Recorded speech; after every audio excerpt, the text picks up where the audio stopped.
오늘 함께 살펴볼 말씀은 사무엘상 7장 9절과 그리고 8장 18절 말씀입니다. 두 절인데요. 제가 봉독하도록 하겠습니다. 7장 9절, 먼저 7장 9절입니다. 사무엘이 젖 먹는 어린 양 하나를 가져다가 온전한 번제를 여호와께 드리고 이스라엘을 위하여 여호와께 부르짖음에 여호와께서 응답하셨더라. 그리고 8장 18절 말씀입니다. 그날에 너희는 너희가 택한 왕으로 말미암아 부르짖되 그날에 여호와께서 너희에게 응답하지 아니하시리라 하니.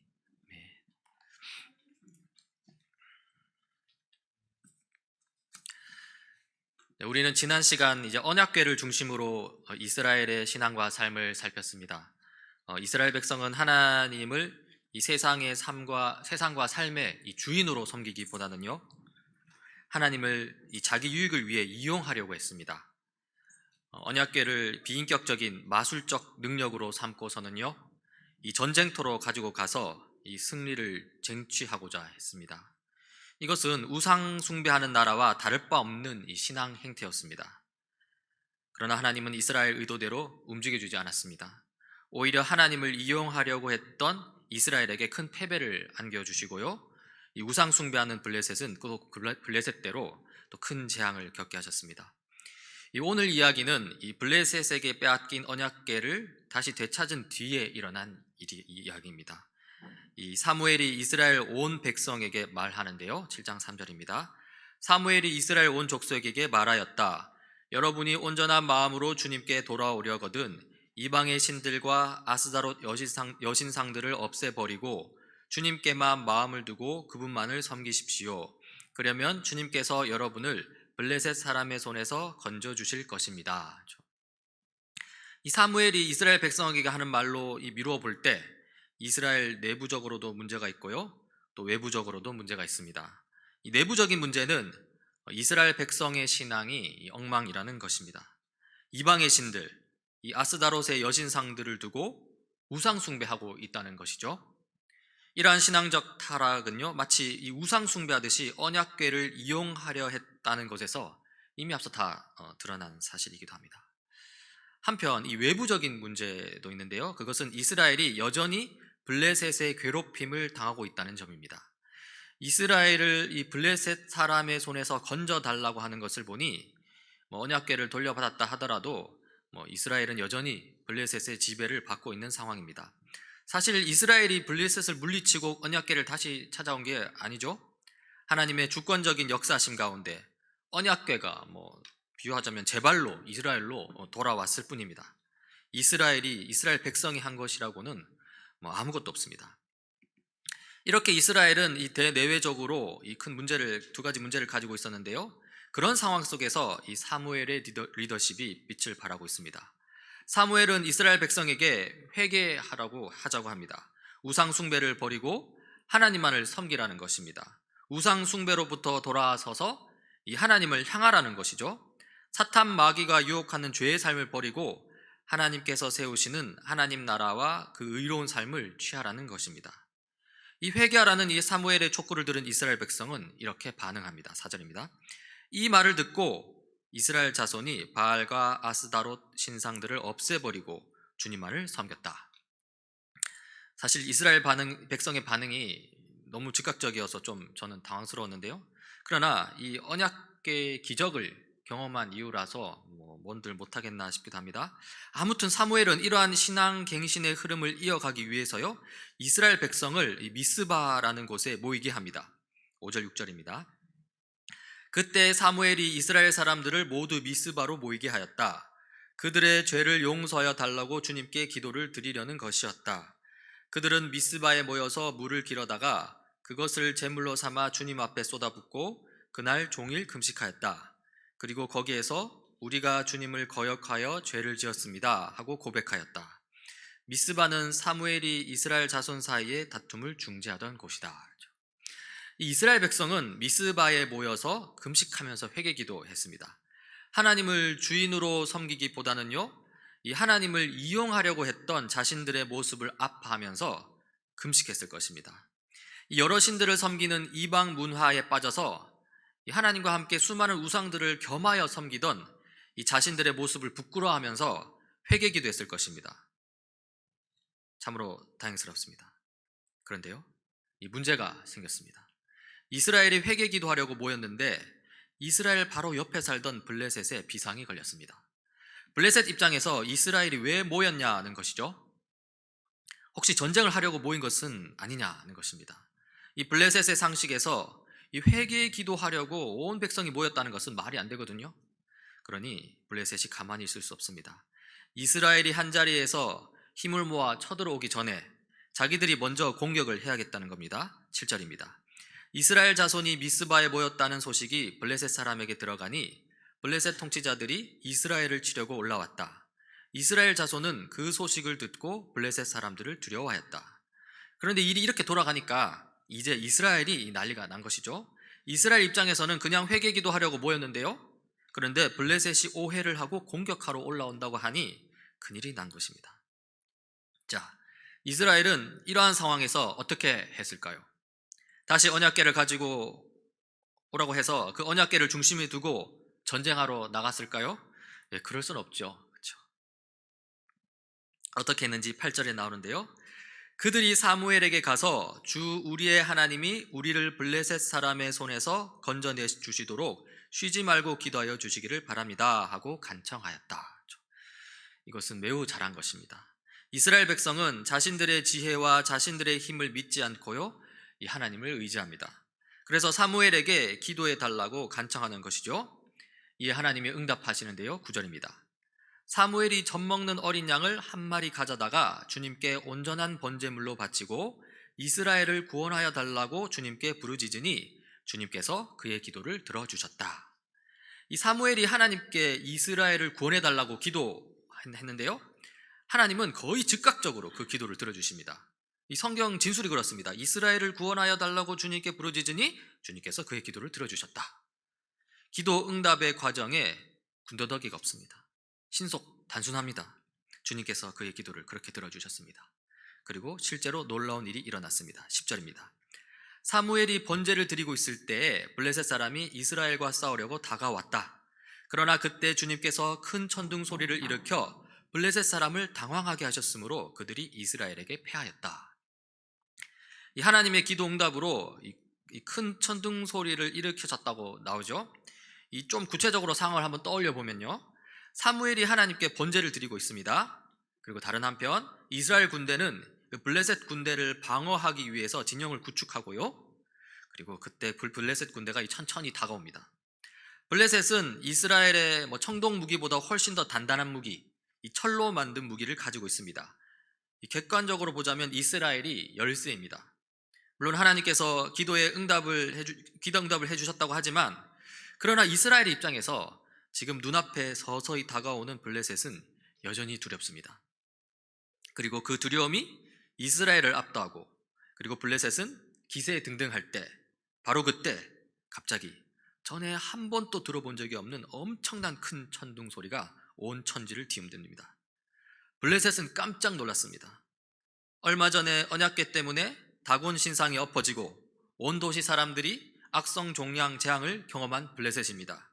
기세등등했던 블레셋은 그 큰 천둥 소리에 혼비백산입니다. 이스라엘도 큰 천둥 소리에 놀라긴 마찬가지입니다. 하지만 이 두려움, 긴장감으로 잔뜩 움츠리고 있던 이스라엘에게 그 천둥 소리는 힘내라는 우렁찬 응원가처럼 들립니다.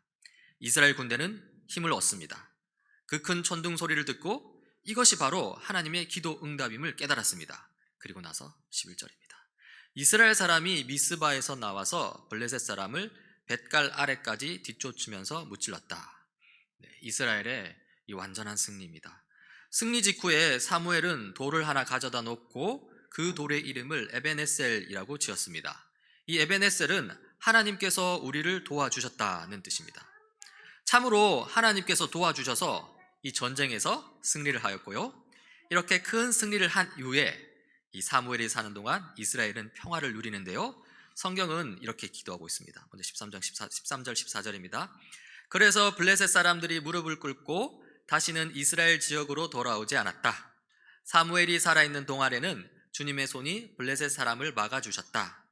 블레셋 사람이 이스라엘에게서 빼앗아간 성읍들, 곧 에그론과 가드 사이에 있는 성읍들도 이스라엘에 되돌아왔으며 성읍에 딸린 지역도 이스라엘이 블레셋 사람의 손에서 되찾았다. 이스라엘은 또 아모리 사람과도 평화롭게 지냈다. 이 이스라엘이 이러한 평화를 누리는 데 있어서 이 사사로서의 사무엘의 역할을 빠뜨릴 수 없는데요. 성경은 또 이렇게 기록하고 있습니다. 그러니까 사무엘은 해마다 베델과 길갈과 미스바 지역을 돌면서 그 모든 곳에서 이스라엘 사람 사이의 분쟁을 중재하였다. 그리고는 자기 집이 있는 라마로 돌아와서 거기에서도 이스라엘의 사사로 활동하였다. 그는 라마에 주님의 제단을 쌓았다. 이렇게 사무엘의 통치가 다스림이 이렇게 전개되는데요. 그리고 시간이 흘렀습니다. 이 사무엘은 늙었고요. 그리고 사무엘이 늙자 이 사무엘은 자기 아들들을 이스라엘의 사서로 세웠습니다. 자, 그럼 이 사무엘의 아들들은 어땠을까요? 사무엘처럼 신실한 하나님의 사사가 되었을까요? 그렇지 못했습니다. 성경은 이렇게 기록하고 있습니다. 그러나 그 아들들은 아버지의 길을 따라 살지 않고 돈벌이에만 정신이 팔려 뇌물을 받고서 치우치게 재판을 하였다. 사무엘의 아들들은 아버지 사무엘의 길을 따라 살지 못했습니다. 엘리의 아들들과 마찬가지로 그들도 타락했습니다. 엘리의 아들들은 이 제사 드리는 성소에서 문제를 일으켰다면요, 이 사무엘의 아들들은 재판을 하는 법정에서 문제를 일으켰습니다. 돈을 받고 재판을 한 것이죠. 당연히 돈이 많은 사람들 편에 서서 이 판결을 내렸을 것입니다. 사실 이것은 큰 불의입니다. 이런 상황이 벌어지자 이스라엘의 모든 장로들이 가만히 있을 수 없습니다. 한 자리에 모여서 이 라마에 있는 사무엘을 찾아갑니다. 그리고 사무엘에게 무언가를 요구합니다. 그것이 바로 5절에 나오는데요. 그들이 사무엘에게 말하였다. 보십시오. 어른께서는 늙으셨고 아드님들은 어른께서 걸어오신 그 길을 따라 살지 않습니다. 그러므로 이제 모든 이방 나라들처럼 우리에게 왕을 세워주셔서 왕이 우리를 다스리게 하여 주십시오. 지금 이스라엘의 장로들은 이 사무엘에게 이 왕을 요구하고 있습니다. 이 사실 어떻게 보면 이스라엘 장로들의 요구는 타당해 보입니다. 왜냐하면 이 사무엘은 늙어가고 그에 반해 그의 아들들은 형편없기 때문입니다. 이대로 두면 이스라엘이 망할 것 같다는 것입니다. 이 이스라엘 공동체를 향한 위기의식에서 나온 이 고언일 수도 있다는 것이죠. 그런데요, 이스라엘 장로들의 이런 요구가 타당하기만 합니까? 한번 다르게 질문해 봅시다. 여러분, 이스라엘 장로들의 요구는 이 거룩함을 향한 요구입니까? 네. 타당해 보일지는 모르겠지만 이 거룩하지는 않은 것 같습니다. 왜냐하면 그들이 왕을 요구하는 이유가 하나 더 있기 때문입니다. 이미 살펴본 대로 이 사무엘의 아들들이 사무엘처럼 살지 않았다는 면에서, 그러니까 이스라엘 장로들의 요구는 타당해 보입니다. 그러니까 지금 이대로 둘 수는 없다는 것이죠. 변화가 필요하다는 것이죠. 그래서 왕을 요구했습니다. 이것은 타당해 보입니다. 하지만요, 그래서 이 모든 이방 나라들이 그렇게 하기 때문에 우리도 왕을 세우자는 요구, 이런 요구는 전혀 거룩하지 않습니다. 모든 이방 나라들처럼이라고 했는데요, 이것은 출애굽한 이스라엘 백성이 광야 생활이 너무 힘들어서 다시 이집트로 돌아가자며 이 모세를 원망하는 것과 하나도 다를 게 없는 것입니다. 이 모든 이방 나라들처럼이라고 했는데요, 이것은 가나안 땅의 우상 숭배를 무너뜨리고 하나님 나라를 세워야 할 백성이 우리도 가나안 우상 숭배의 문화를 따라 살자는 것과 하나도 다를 게 없는 것입니다. 이러한 요구에 대해 사무엘은 어떻게 반응했어야 할까요? 사실 고민할 필요가 없는 것입니다. 당연히 거부했어야 합니다. 어떻게 다시 이집트의 노예로 돌아가는 짓을 합니까? 어떻게 약속의 땅 가나안에 와서는 가나안의 우상 숭배 문화를 따라가겠다고 합니까? 그런데요, 사무엘은 단호하게 거절하지 못합니다. 왜 그랬을까요? 바로 앞서 타당해 보이는 그 이유 때문이었습니다. 자기 자신의 약점인 아들들, 그 아들들에 대한 자신의 처신 때문에 그랬습니다. 사무엘은 타락한 자기 아들들을 이스라엘의 사서로 세웠는데요, 거기서 사무엘은 적어도 이 건에 관해서는 이 지도자로서의 권위를 잃어버렸던 것입니다. 그래서 머뭇거리고 맙니다. 이스라엘 장로들의 거룩하지 못한 동기에서 나온 이 왕정 체제의 요구를, 왕의 요구를 단호하게 거절하지 못했던 것이죠. 그리고 나서 6절입니다. 그러나 사무엘은 왕을 세워 다스리게 해달라는 장로들의 말에 마음이 상하여 주님께 기도를 드렸더니, 이 사무엘이 거기 그 자리에서 바로 거절하지는 못하고 돌아서서 하나님께 기도했다고 나오죠. 사실 기도했다는 것은 전혀 나쁠 것이 없습니다. 그러나 사무엘로 하여금 그렇게 기도하게끔 한 요인이 뭔지를 살펴보는 것은 한번 필요하다 싶습니다. 그러니까 거룩에 대한 열망 때문에 기도했는지 아니면 인간적으로 화가 나서 기도했는지 좀 살펴보자는 것이죠. 사무엘이 그렇게 기도한 요인은 무엇입니까? 성경에는 마음이 상하여서 기도하였다고 나옵니다. 그렇죠? 그런데 왜 마음이 상했는지 여기 6절에서는 그 이유가 나오지 않습니다. 그 이유는 7절에서 확인할 수 있는데요. 7절입니다. 주님께서 사무엘에게 말씀하셨다. 이 백성이 너에게 한 말을 다 들어주어라. 그들이 너를 버린 것이 아니라 나를 버려서 자기들의 왕이 되지 못하게 한 것이다. 사무엘이 왜 마음이 상했냐 하면 이스라엘 백성이 자기 자신을 버렸다고 생각했기 때문입니다. 더 정확하게는 자기 아들들이 이스라엘 사사로 지금 세워져 있는데 그걸 거부하고 왕을 세우자고 하니 기분이 안 좋다는 것입니다. 사무엘도 이 거룩한 열망에 의해 열망 가운데 속이 상했던 게 아니죠. 지극히 인간적인 마음을 따라서 이 속이 상했던 것이고요. 이것은 이 타락한 자기 아들들을 사사로 세운 사무엘의 연약함이기도 했습니다. 하지만 그럼에도 불구하고 사무엘이 잘한 것은요, 하나님께 기도했다는 사실입니다. 7절에서 하나님은 이렇게 기도로 하나님 당신을 찾는 사무엘에게 말씀하시는데요, 사무엘의 중심을 깨뚫지요, 그들이 너를 버린 것이 아니라고 단도직입적으로 말씀하시잖아요. 이 말씀을 듣고 사무엘이 뜨끔했을 것 같습니다. 어떻게 보면 자기 속에 있는 인간적인 생각과 감정이 들킨 것이기 때문입니다. 그리고 그런 생각과 감정은 사실 누군가에게 내보이기는 부끄러운 것들이거든요. 하지만 하나님은 다 알고 계셨고요, 거기에 대해서 너를 버린 것 때문이 아니라고는 하셨지만 어쨌든 사무엘의 속마음을 지적하신 것이죠. 그리고 나서 하나님은 곧바로 말씀하시는데요, 그들이 너를 버린 것이 아니라 하나님인 나를 버려서 자기들의 왕이 되지 못하게 된 것이라고 분명히 말씀하십니다. 이스라엘 장로들이 타당한 명분으로 삼은 것, 즉 사무엘 아들들의 타락은 일단 좀 두고요, 이스라엘 장로들 마음속에 있는 진심을 지금 파헤치는 것입니다. 이스라엘 장로들이 왕을 요구한 것은요, 사무엘의 아들들이 타락해서가 아닙니다. 이 사무엘을 버려서가 아닙니다. 그들이 왕을 요구한 것은요, 다른 나라들처럼 되고 싶었기 때문입니다. 하나님을 신뢰하지 못하고 버렸기 때문입니다. 8절을 보십시오. 그들은 내가 이집트에서 데리고 올라온 날부터 오늘까지 하는 일마다 그렇게 하여 나를 버리고 다른 신들을 섬기더니 너에게도 그렇게 하고 있다. 이스라엘 백성이 출애굽한 날부터 그리고 약속의 땅 가나안으로 들어온 현재까지도 이 하나님을 버리고 다른 신들을 섬겼다고 나오는데요, 지금 또 이 사무엘의 연약함을 핑계로 이 하나님을 버리려고 한다는 것이죠. 그러면서 하나님은 사무엘이 할 일을 가르쳐 주십니다. 9절입니다. 그러니 너는 이제 그들의 말을 들어주되 엄히 경고하여 그들을 다스릴 왕의 권한이 어떠한 것인지를 알려주어라.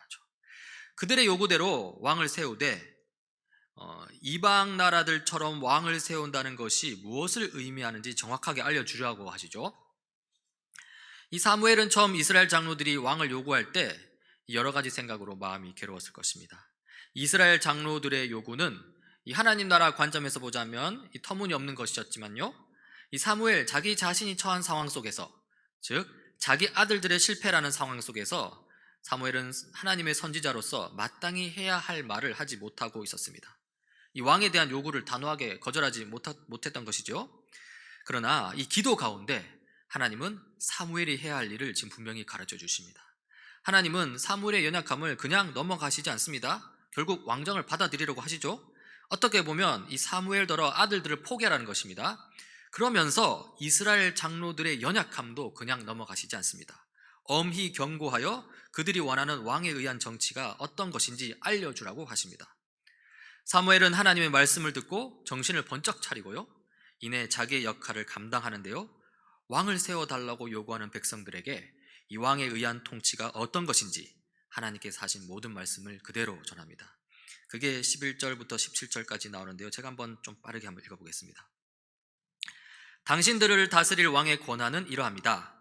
그는 당신들의 아들들을 데려다가 그의 병과 말을 다루는 일을 시키고 병거 앞에서 달리게 할 것입니다. 그는 당신들의 아들들을 천부장과 50부장으로 임명하기도 하고 왕의 밭을 갈게도 하고 곡식을 거두어 드리게도 하고 무기와 병거의 장비도 만들게 할 것입니다. 그는 당신들의 딸들을 데려다가 향유도 만들게 하고 요리도 시키고 빵도 굽게 할 것입니다. 그는 당신들의 밭과 포도원과 올리브 밭에서 가장 좋은 것을 가져다가 왕의 신하들에게 줄 것이며 당신들이 둔 곡식과 포도에서도 열의 하나를 거두어 왕의 관리들과 신하들에게 줄 것입니다. 그는 당신들의 남종들과 여종들과 가장 뛰어난 젊은이들과 나귀들을 끌어다가 왕의 일을 시킬 것입니다. 그는 또 당신들의 양떼 가운데에서 열의 하나를 거두어 갈 것이며 마침내 당신들까지 왕의 종이 될 것입니다. 어떻습니까? 왕에 의한 통치가 별로 좋아 보이지는 않습니다. 왕이 백성을 잘 이끌어 줄 것을 기대했지만요, 실상은 왕이 백성을 괴롭히는 형태로 일이 진행된다는 것이죠. 그리고는 결국에는 백성들이 왕의 종이 될 것이라고 합니다. 그리고 그렇게 되었을 때 이스라엘은 더 큰 곤란에 빠지게 되는데요. 18절입니다. 그때서야 당신들이 스스로 택한 왕 때문에 울부짖을 터이지만 그때 주님께서는 당신들의 기도에 응답하지 않으실 것입니다. 왕 때문에 고통을 당하고 울부짖게 될 것이라고 경고를 하십니다. 하지만 심지어 울부짖으며 기도할 때 하나님께서 응답하지 않으실 것이라고 또 경고합니다. 그러나 이렇게 말을 듣고서도 이스라엘은 백성들은 막무가내입니다. 그들은 사무엘의 말을 듣지 않는데요. 19절 20절입니다. 이렇게 일러주어도 백성은 사무엘의 말을 듣지 않고 말하였다. 그렇지 않습니다. 우리에게도 왕이 있어야 되겠습니다. 우리도 모든 이방 나라들처럼 우리의 왕이 우리를 다스리며 그 왕이 우리를 이끌고 나가서 전쟁에서 싸워야 할 것입니다. 여전히 모든 이방 나라들처럼 그렇게 살고 싶다는 것이죠. 그리하여 주님께서 사무엘에게 말씀하십니다. 주님께서 사무엘에게 말씀하셨다. 너는 그들의 말을 받아들여서 그들에게 왕을 세워주어라. 사무엘은 다시 이스라엘 백성에게 이 하나님의 말씀을 전했고요, 이 말을 들은 이스라엘 백성은 각자 자기의 성읍으로 돌아갔습니다. 지금까지 사무엘서 7장 8장을 살펴보았는데요, 이 7장과 8절은 큰 대조를 이루고 있습니다.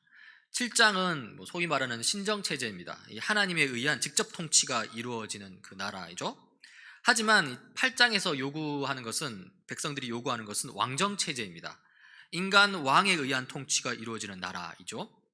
이 두 체제의 차이를 가장 잘 나타낸 구절이 사무엘상 7장 9절과 사무엘상 8장 19절입니다.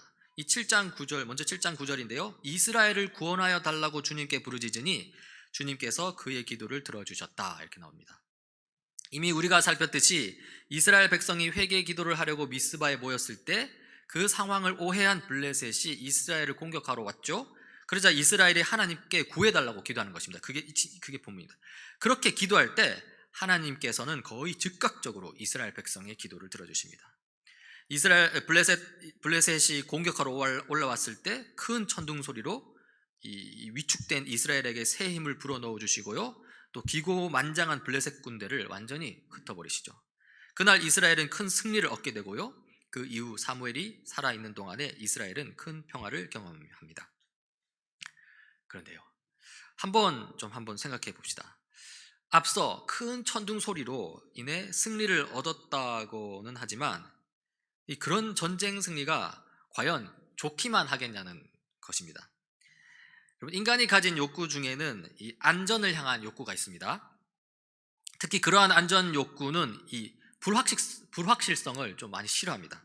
예측 가능한 것을 좋아합니다. 미리 대비를 하려고 하고요, 그 속에서 이 안전감을 누립니다. 그런데 오늘 사무엘상 7장의 블레셋과의 전투는 어떻습니까? 이 안전감과는 좀 거리가 멉니다. 예측이 가능하지도 않습니다. 이스라엘은 블레셋이 가까이 쳐들어오는 상황에서 지금 뭐가 어떻게 돌아갈지 전혀 예상하지 못했고요, 블레셋이 코앞까지 쳐들어왔을 때 그때야 이스라엘 백성이 전혀 예측하지 못했던 방식으로 하나님이 일하셨습니다. 큰 천둥 소리를 보내서 블레셋을 흩어버리시고 패하게 만드신 것이죠.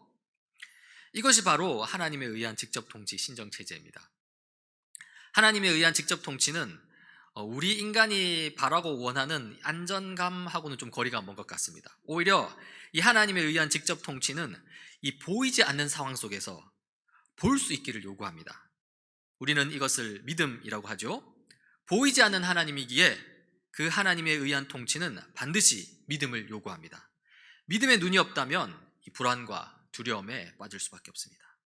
하지만요, 일단 믿음의 눈을 가지고 그 믿음의 눈으로 바라보면 온갖 좋은 것들을 경험할 수 있습니다.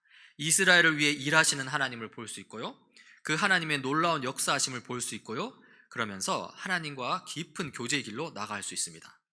실제로 신정체제로 운영되는 이스라엘 나라에서 하나님은 이스라엘의 기도에 즉각적으로 응답하시면서 이스라엘을 도우시는 에베네셀의 하나님이었습니다. 그런데요, 시간이 흐르면서 문제가 생겼죠. 사무엘의 아들들의 타락으로 대변되는 이스라엘의 영적 어두움이 문제였습니다. 영적 어두움의 상태에서는요, 그런 믿음을 요구하는 삶을 도저히 견딜 수 없었습니다.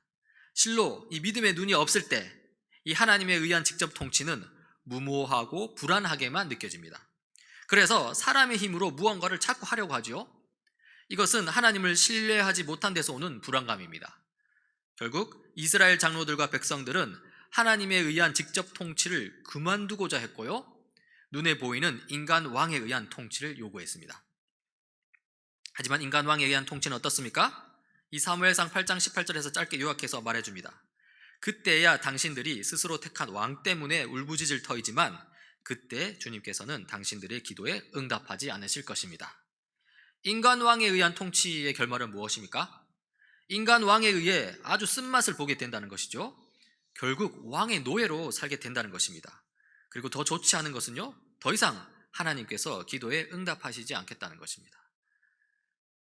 하지만 이렇게 기도 응답이 없다는 것은 우리가 보다시피 하나님의 탓이 아닙니다. 이것은 하나님보다 인간 자신의 힘을 의지하겠다는 인간의 결정이기 때문입니다. 인간 스스로 초래한 결과라는 것이죠. 사실 이 기도라는 것은요, 하나님의 뜻을 따르겠다는 고백입니다.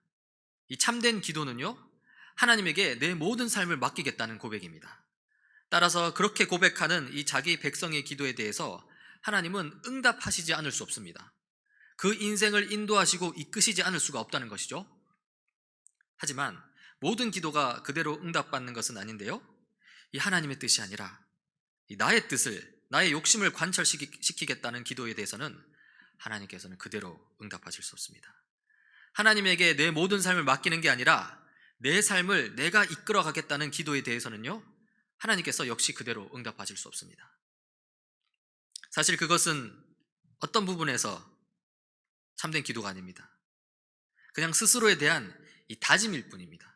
하나님과 대화하며 하나님이 개입할 여지를 주지 않는 그저 자기 자신과의 대화라는 것이죠. 결국 오늘 사무엘상 7장과 8장은 우리 그리스도인들에게 어떤 삶의 방식을 가지고 살 것인지를 묻고 있습니다. 믿음의 눈을 가지고 하나님의 능력으로 살 것인지, 아니면 하나님을 믿지 못해서 나의 능력으로 살 것인지를 묻고 있습니다. 기도 가운데 하나님 나라를 수용하며 살 것인지, 아니면 불안과 두려움 가운데 언제든 변할 수 있는 스스로의 다짐 가운데 인간 나라를 이루며 살 것인지를 묻고 있습니다. 여러분은 어떤 삶을 살기 원합니다? 살기 원합니까? 어떤 삶을 살아야 할지 여쭈어보았는데요, 우리는 신정체제와 왕정체제에서 늘 왔다 갔다 하는 것 같습니다. 어쩔 때는 하나님을 잘 의지하다가 어쩔 때는 나의 힘을 의지합니다. 어쩔 때는 비록 두려우나 믿음의 눈으로 잘 극복했다가 또 어쩔 때는 두려움 때문에 믿음을 포기하고 나의 힘을 의지합니다. 어쩔 때는 하나님의 뜻을 위해 기도하다가 어쩔 때는 나의 뜻을 위해 다짐합니다. 결국 우리의 믿음, 우리의 기도, 우리의 삶은 이 신정체제와 왕정체제 사이에서 길을 잃고 방황할 때가 많은데요, 그런 우리를 위해서 하나님께서는 이 신정체제와 왕정체제를 함께 아우르는 분을 우리에게 보내주셨습니다. 왕을 요구하는 우리에게 그 요구를 뛰어넘어서 이 참된 왕을 보내주셨는데요, 그분이 바로 이 땅에 오신 하나님, 곧 왕이신 예수 그리스도이십니다. 왕으로 이 땅에 오신 예수님은 우리를 위해 40일 밤낮으로 사탄 마귀의 시험을 받으시고 그 시험에서 승리하셨습니다. 왕으로 이 땅에 오신 예수님은 눈먼 자, 듣지 못하는 자, 걷지 못하는 자, 온갖 불치병에 걸린 자들을 치료하심으로써 하나님 나라가 왔음을 직접 보여주셨습니다. 왕으로 이 땅에 오신 예수님은 귀신 들린 자를 쫓아내심으로써 하나님 나라가 악한 영들의 나라를 정복했음을 직접 보여주셨습니다. 그리고 왕으로 이 땅에 오신 예수님은 십자가에 달리심으로써 이 사탄 마귀의 계략을 완전히 무너뜨리고 우리와 세상이 죄로부터 구원 얻었음을 보여주셨습니다. 그리고 왕으로 오신 예수님은 부활하시고 승천하셨고요. 그리고 다시 이 땅에 오실 것입니다. 이렇듯 이 땅에 왕으로 오신 하나님의 아들 예수 그리스도를 통해서 우리는 보이지 않던 하나님의 통치를 눈에 보이는 하나님의 통치로 경험하게 됩니다. 즉 그러니까 예수 그리스도 안에서 이 신정 체제와 왕정 체제는 하나로 통합이 되는데요. 이 예수 그리스도 안에서 우리는 더 이상 신정 체제니 왕정 체제니 할 필요가 없습니다. 그저 하나님이시자 왕이신 예수님을 바라보면 되고요. 그 예수님을 따라 살면 됩니다. 우리 역사 가운데 이미 임한 하나님 나라입니다. 그 왕의 통치를 믿음의 눈으로 보면서 또 그리고 한편 우리 역사 속에서 향후 완성될 하나님 나라입니다. 그 왕의 통치를 또 소망하면서 하나님 나라 백성, 참된 왕의 통치를 경험하는 우리 모두가 되길 간절히 바랍니다. 기도하시겠습니다. 하나님 아버지, 이스라엘은 신정체제 하나님의 통치 가운데 살다가 불신 가운데 그 축복을 감당하지 못해서 인간 왕의 통치를 구했습니다. 그것은 퇴보의 걸음이었으며 축복이 아닌 고통을 향한 걸음이었습니다. 그러나 하나님께서는 하나님 당신의 백성을 연약함과 고통 가운데 그대로 두시지 않고 거기 그 자리에서 하나님의 계획을 실행시키셨습니다. 그리고 그 백성을 위해, 우리를 위해 예수 그리스도를 이 땅에 보내셨습니다. 하나님 아버지, 우리로 하여금 왕으로 이 땅에 오신 예수 그리스도를 바라보면서 예수님 때문에 우리의 믿음이 더욱더 구체화되고 예수님 때문에 우리의 기도가 더욱더 친밀한 교제가 되고 예수님 때문에 우리가 더욱더 하나님 나라 백성답게 살게 하옵소서. 왕으로 오신 예수님 이름으로 기도드립니다. 아멘.